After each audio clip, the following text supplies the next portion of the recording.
네, 오늘 오전 한국은행이 기준금리 인상을 결정했습니다. 자, 2018년 11월 이후 처음으로 인상 결정이 하는 쪽에서 나온 건데요.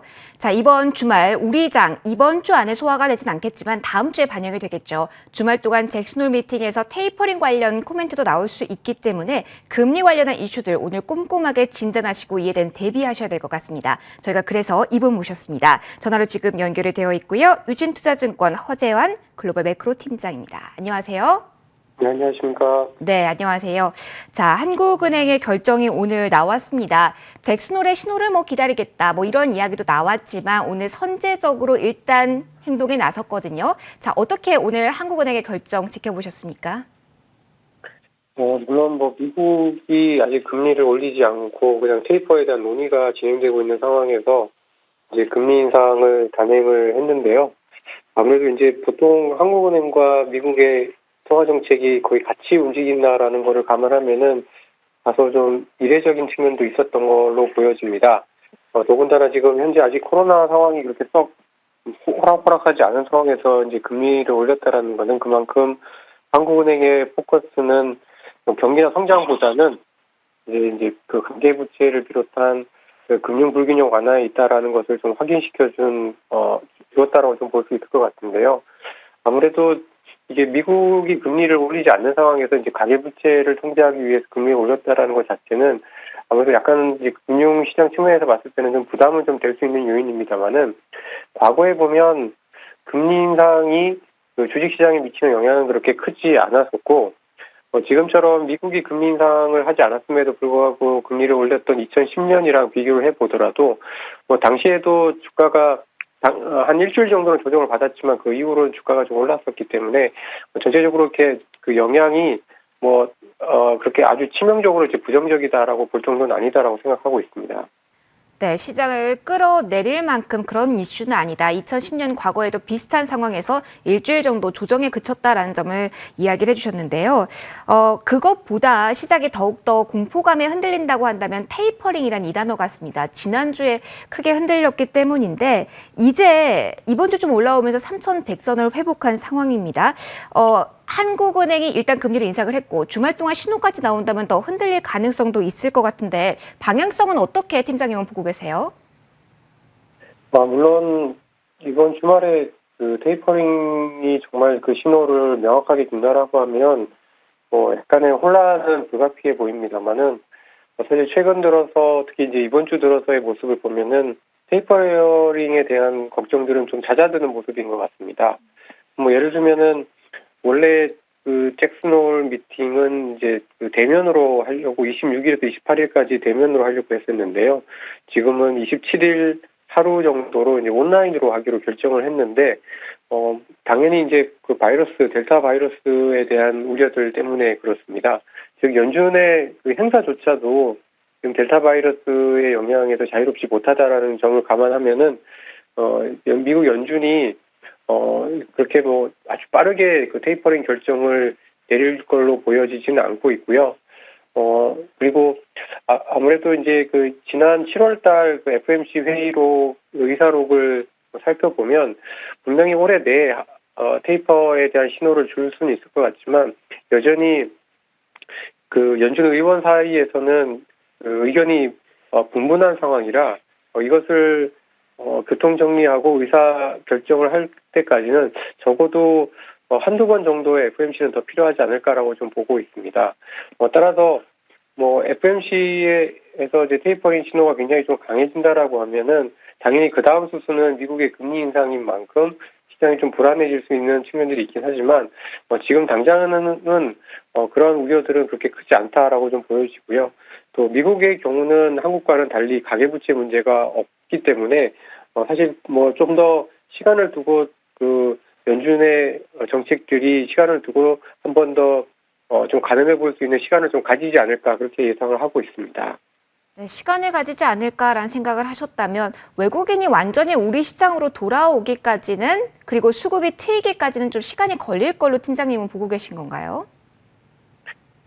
근데 이제 저는 외국인은 별로 이렇게 한국 시장을 열심히 안 살 거라고 생각합니다. 어떤 경우에도 별로 열심히 안 살 거라고 생각을 하고 있는데요. 저희 외국인 투자가들이 저희 한국 주식을 시가총액 비중으로는 거의 한 31%, 32% 정도 가지고 있는데, 뭐 이머징 시장 내에서 이렇게 한국만큼 외국인 비중이 높은 나라가 별로 없는 상황입니다. 그러니까 그만큼 이미 외국인들은 한국 주식을 이미 많이 갖고 있기 때문에 여기서 이제 한국 주식을 더 사기는 특히 쉽지 않고, 특히 이제 중국과 같이 커지고 있는 시장이 있는 상황에서는 더더욱 쉽지 않다라고 좀 보고 있습니다. 근데 이제 최근 들어서 나타나고 있는 그 우려는 이제 중국 경기, 그리고 이제 중국 정부가 뭐 공동 부유라든가, 그다음에 이제 어떤 대기업들에 대한 어떤 규제, 이런 것들 이슈 때문에 한국 기업들도 같이 이제 이머징 펀드에서 자금이 빠져나가면서 이제 한국 기업들 주식도 이제 같이 빠져나가는 게 좀 문제가 조금 되고 있는데요. 그런 부분들은 이제 차츰 진정이 될 가능성이 높다라고 좀 보고 있고, 특히 원달러 환율이 지금 뭐 1170원대, 80원대까지 올라갔다가 다시 이제 1170원대로 약간 주춤하고 있는데요. 지금의 어떤 환율 수준에서 더 크게 환율이 높아지기는 쉽지 않다라고 보고 있기 때문에 외국인 투자가들도 지금부터는 저희 한국 주식을 덜 매도하지 않을까라고 예상하고 있습니다. 그러면 상단은 조금 제한되어 있는 쪽의 입장이신데 그럼 밑으로는 어디까지 움직일 것으로 보시나요? 코스피 같은 경우에는 올해 기업들 실적으로만 보면은 3,000에서 3,100 사이에서는 뭐 좀 비교적 싼 편의 그 저평가된 영역에 있다라고 좀 보고 있고요. 그래서 3,000포인트 이하를 크게 하회하진 않을 걸로 좀 보고 있고, 따라서 지난주 후반에 경험을 했던 3,050포인트 수준에서 더 밀릴 가능성은 그렇게 높진 않다라고 보고 있습니다. 그러면 아무래도 외국인이 뭐 적극적인 매수는 하지 않을 것이다라고는 예상은 하셨지만 환율 밴드를 좀 정확하게 얘기를 해주시면 우리가 마음의 준비를 할 수 있을 것 같은데 외국인은 어느 정도 수준에서는 좀 그래도 들어올 수 있다라고 보시나요? 그러니까 외국인 투자가들 같은 경우에는 제 판단으로는 지금 한 1,150원에서 60원 정도는 적절한 레벨인 거, 저희 한국 경제 펀더멘탈로 봤을 때 적절한 수준이고요. 한 80원에서 90원을 넘어가면 이제 조금 펀더멘탈 대비 원화가 싸지는 영역이다라고 보고 있습니다.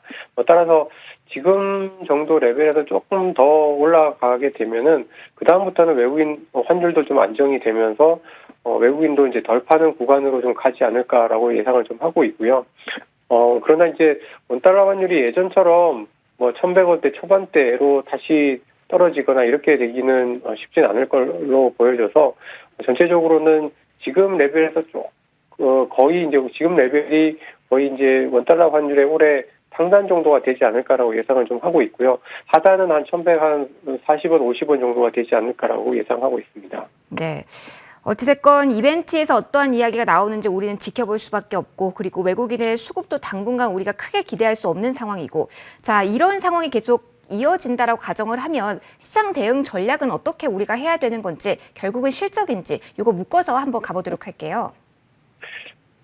아무래도 지금처럼 이제 수급이 약간 뭐 외국인도 적극적으로 들어오기를 기대하기가 어렵고 개인 투자자들도 지금처럼 그 기준금리도 올리고 가계대출과 같은 레버리지에 대한 규제들이 굉장히 들어오는 상황에서는 개인 투자자들도 강하게 한국 주식을 사기는 어렵기 때문에 사실상 지금은 조금 수급에 있어서 공백 국면이다라고 좀 볼 수 있을 것 같습니다. 따라서 이러할 때는 조금 안정적이고 좀 실적에 있어서도 좀 그 변동 요인이 좀 적은 섹터들로 좀 가야 되지 않을까라는 생각인데요. 첫 번째로 생각할 수 있는 투자 아이디어는 외국인 투자가들이 매도 우위에 있긴 하지만 그런 상황에서도 반도체를 제외하고는 일부 이제 경기 민감 섹터들은 이제 외국인들이 좀 순매수를 좀 하고 있는데요.